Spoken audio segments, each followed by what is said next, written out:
हाय, मैं पंकज श्रीवास्तव।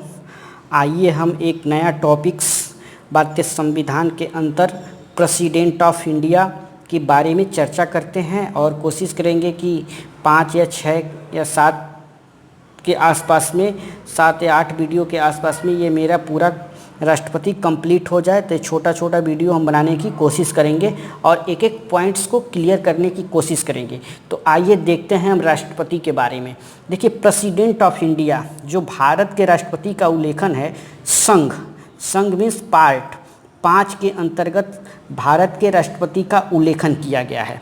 अगर अनुच्छेद की बात किया जाए तो भारत के राष्ट्रपति का जो अनुच्छेद है वो एक्चुअली राष्ट्रपति के अनुच्छेद 52 से 78 के बीच में राष्ट्रपति को परिभाषित किया गया है। लेकिन संघ की बात किया जाए तो अनुच्छेद 52 से लेकर 151 के अंदर संघ की बात किया गया है। केवल राष्ट्रपति का अनुच्छेद देखा जाए तो मुख्यतः 52 से लेकर 78 तक राष्ट्रपति के बारे में उल्लेखन किया गया है। तो इस प्रकार से हम एक एक पॉइंट्स को देखते चलते हैं और क्लियर करते चलते हैं। देखिए, हमारे देश का प्रथम नागरिक, यहाँ पे क्या बात कर रहा है? प्रथम नागरिक। हमारे देश का प्रथम नागरिक कौन होता है? तो राष्ट्रपति होते हैं। तो राष्ट्रपति क्या होते हैं? हमारे देश का प्रथम नागरिक होते हैं। और क्या है? कार्यपालिका का औपचारिक अध्यक्ष राष्ट्रपति होते हैं। कार्यपालिका का औपचारिक अध्यक्ष राष्ट्रपति होते हैं। और कार्यपालिका का वास्तविक अध्यक्ष कौन होता है? तो प्रधानमंत्री होते हैं। इस पॉइंट्स को जरूर याद रखिएगा। देखिए, कार्यपालिका का औपचारिक अध्यक्ष तो राष्ट्रपति होते हैं तथा कार्यपालिका का वास्तविक अध्यक्ष प्रधानमंत्री होते हैं, क्योंकि प्रधानमंत्री मंत्रिमंडल के अध्यक्ष होते हैं। इस प्रकार से ये पॉइंट क्लियर हुआ। अब आर्टिकल 52 में देखिए क्या बोला गया है। आर्टिकल 52 बोलता है कि भारत का एक राष्ट्रपति होगा। आर्टिकल 52 में यह परिभाषित किया गया है कि भारत का एक राष्ट्रपति होगा। आर्टिकल 53 में बताया गया है कि संघ की समस्त कार्यपालिका शक्ति क्या है? राष्ट्रपति में निहित होगा। अब देखिए, भारत में संसदीय व्यवस्था को अपनाया गया है। भारत में कौन सी व्यवस्था है? तो संसदीय व्यवस्था को अपनाया गया है। मीन्स राष्ट्रपति नाम मात्र का कार्यपालिका है। प्रधानमंत्री और मंत्रिमंडल वास्तविक कार्यपालिका है। प्रधानमंत्री प्लस मंत्रिमंडल क्या है? वास्तविक कार्यपालिका है। नाम मात्र का कार्यपालिका कौन है? तो राष्ट्रपति है। आर्टिकल देखिए 53 में और क्या बताया गया है? आर्टिकल 53 में ये क्लियर किया गया है पॉइंट्स को कि संघ की कार्यपालिका शक्ति राष्ट्रपति में निहित होती है। तो हम जानते ही हैं।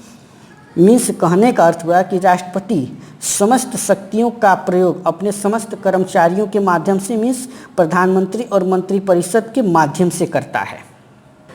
देखिए, राष्ट्रपति की योग्यता के बारे में पहला पॉइंट्स है कि भारत का नागरिक हो। हमारे संविधान में साफ साफ लिखा हुआ है, ऐसा साफ साफ बोला गया है कि भारत का नागरिक हो, वह कहीं पर भी पैदा हुआ हो, वर्तमान में भारत का नागरिक होने चाहिए। राष्ट्रपति भारत में राष्ट्रपति बनने के लिए जो भारत की नागरिकता की बात किया जा रहा है, मीन्स केवल भारत की नागरिकता की बात किया जा रहा है। ऐसा नहीं है कि वह जन्म से भारत का नागरिक हो। कोई भी व्यक्ति, अदर कंट्री का भी व्यक्ति, वो भारत में आकर राष्ट्रपति का चुनाव लड़ सकता है। बस उसके पास भारत की नागरिकता होनी चाहिए। वही पॉइंट्स लिखा है कि कोई भी व्यक्ति अदर कंट्री का भी हो, भारत के राष्ट्रपति बन सकता है, राष्ट्रपति का चुनाव लड़ सकता है। केवल उसके पास क्या है? भारत की नागरिकता होनी चाहिए। इस पॉइंट्स को हम यहाँ डिनोट कर दिए हैं कि वह जन्म से भारत का नागरिक हो, ऐसा हमारे संविधान में कहीं नहीं लिखा गया है। हमारे संविधान में ऐसा कोई प्रावधान नहीं है कि जो भारत का नागरिक होगा वो जन्म से होगा। जन्म से जो बात किया जा रहा है, ऐसा हमारे संविधान में कहीं नहीं लिखा हुआ है। इसलिए भारत में कोई भी व्यक्ति राष्ट्रपति बन सकता है, बशर्ते उसके पास क्या है? भारत की नागरिकता होनी चाहिए। यह हमारा पॉइंट्स पहला पॉइंट्स बोलता है। दूसरा पॉइंट्स देखिए, दूसरा पॉइंट्स कहता है कि 35 वर्ष, ठीक है, 35 वर्ष का एज पूरा कर चुका है। कोई भी व्यक्ति अगर 35 वर्ष का एज पूरा कर चुका है तो राष्ट्रपति बन सकता है, वो योग्य है राष्ट्रपति के लिए। तीसरा पॉइंट्स है कि लोकसभा की सदस्य बनने की योग्यता रखता हो। और चौथा पॉइंट्स है कि लाभ के पद पर ना हो। तो ये 4 पॉइंट्स जिसके पास है वो राष्ट्रपति बन सकता है। अब निर्वाचन की बात किया जाए, देखिए निर्वाचन ध्यान से समझिए, ये बहुत अच्छा है पॉइंट्स है, इसको समझने लायक। निर्वाचन, इलेक्शन ऑफ दिस प्रेसिडेंट। देखिए निर्वाचन की बात किया जाए तो राष्ट्रपति का निर्वाचन आर्टिकल 54 के अंतर्गत बताया गया है, इसको बताया गया है। देखिए राष्ट्रपति के निर्वाचन में कौन कौन व्यक्ति भाग लेते हैं, ठीक है, निर्वाचन में कौन कौन से व्यक्ति भाग लेते हैं। तो पहला पॉइंट्स है कि मुख्यतः इसमें 4 व्यक्ति भाग लेते हैं। तो पहला संसद में, संसद के 2 सदन होते हैं, लोकसभा और राज्यसभा। तो लोकसभा और राज्यसभा के निर्वाचित सदस्य भाग लेते हैं राष्ट्रपति के निर्वाचन में। दूसरा पॉइंट्स है कि राज्य विधानसभा के निर्वाचित सदस्य, और तीसरा पॉइंट्स है ये दिल्ली और पुडुचेरी विधानसभाओं के निर्वाचित सदस्य। दिल्ली और पुडुचेरी विधानसभाओं के निर्वाचित सदस्य 70वें संविधान संशोधन 1992 के तहत इनको रखा गया है कि ये दिल्ली और पुडुचेरी की विधानसभाओं के निर्वाचित सदस्य राष्ट्रपति के निर्वाचन में क्या कर सकते हैं, भाग ले सकते हैं। तो इस प्रकार से हमारा कौन कौन सा हो गया, लोकसभा, राज्यसभा, राज्य विधानसभा, दिल्ली और पुडुचेरी, सारे निर्वाचित सदस्य क्या कर सकते हैं, राष्ट्रपति के चुनाव में भाग ले सकते हैं। तो ये आर्टिकल 54 में बताया गया है। वही है निर्वाचन 54 में, जो कि लोकसभा, राज्यसभा, राज्य विधानसभा, दिल्ली और पुडुचेरी के विधानसभा के सदस्य 70वें संविधान संशोधन 1992 के तहत ये सारे निर्वाचित सदस्य होंगे जो कि राष्ट्रपति के चुनाव में भाग ले सकते हैं। लेकिन कौन कौन भाग नहीं ले सकता है, और इस पॉइंट्स को यहाँ पे एक बार अच्छे से समझने की कोशिश करते हैं।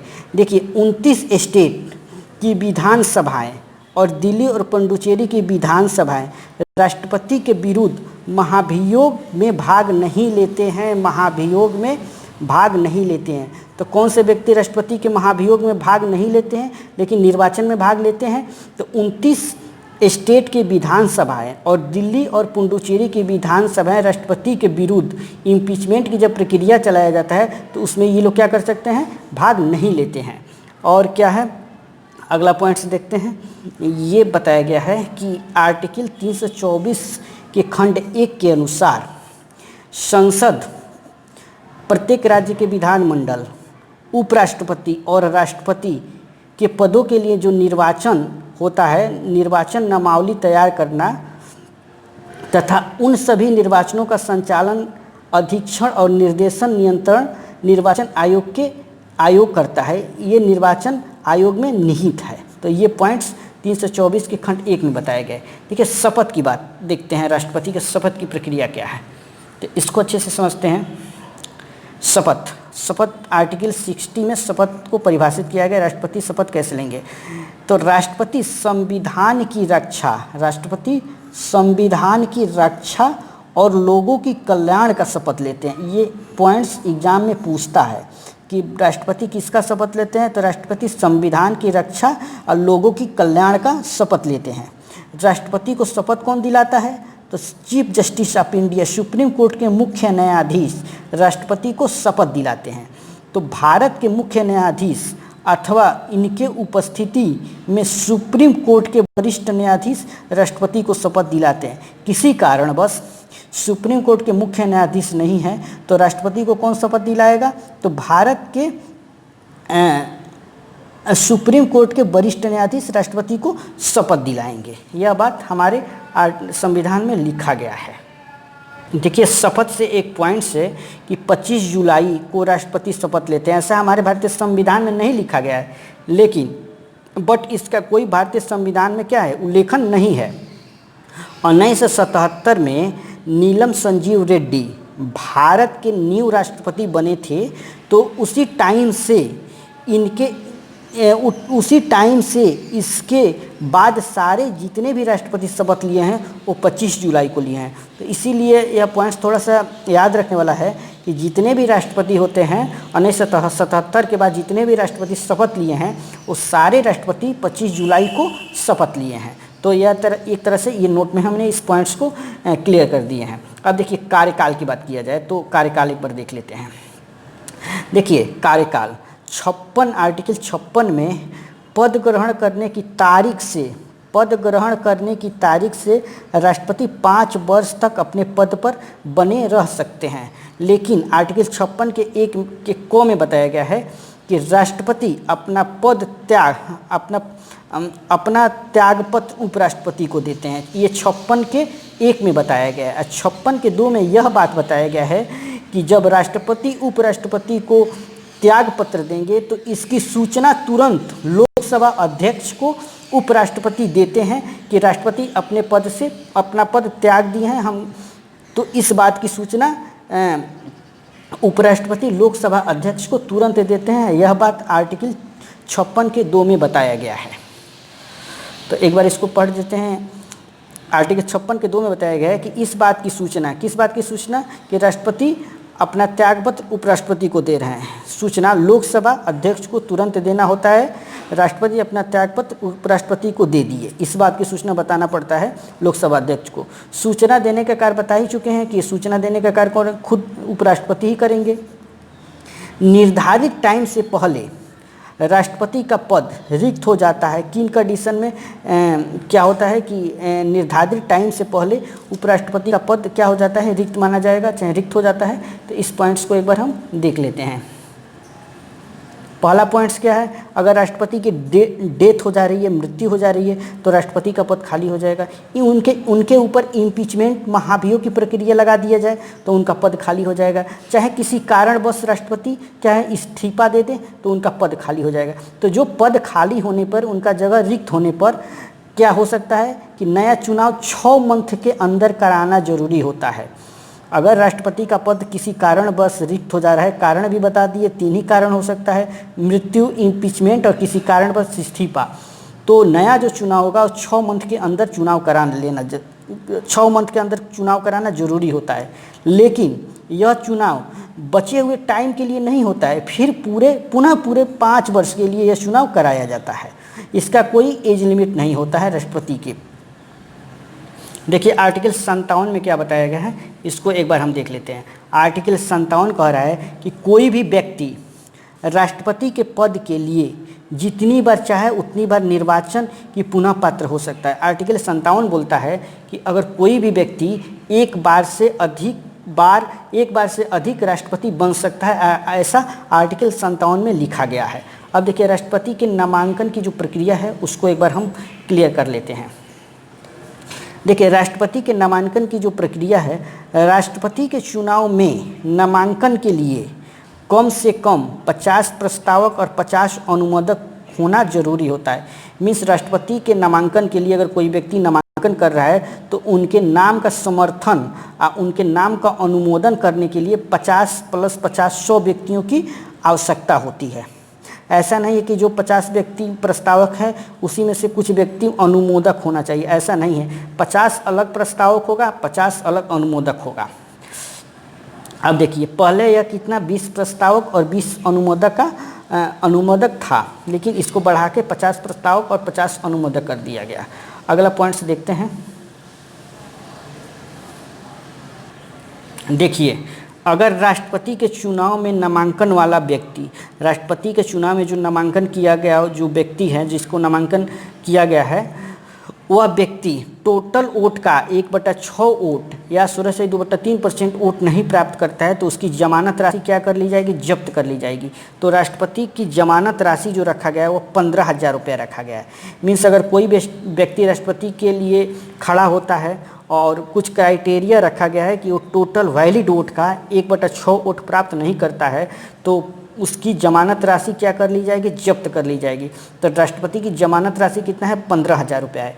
अब देखिए राष्ट्रपति के वेतन और उसके पेंशन से कुछ पॉइंट्स हैं, उसको एक बार देख लेते हैं। देखिए राष्ट्रपति का जो वेतन है वो 5 लाख रुपया रखा गया है। ये राष्ट्रपति का वेतन कितना है, 5 लाख रुपया।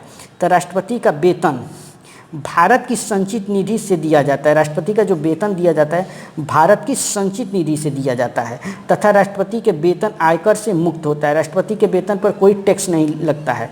इनका वेतन को क्या होता है, आयकर से मुक्त होता है। राष्ट्रपति के लिए 9 लाख रुपया प्रति वार्षिक पेंशन निर्धारित किया गया है।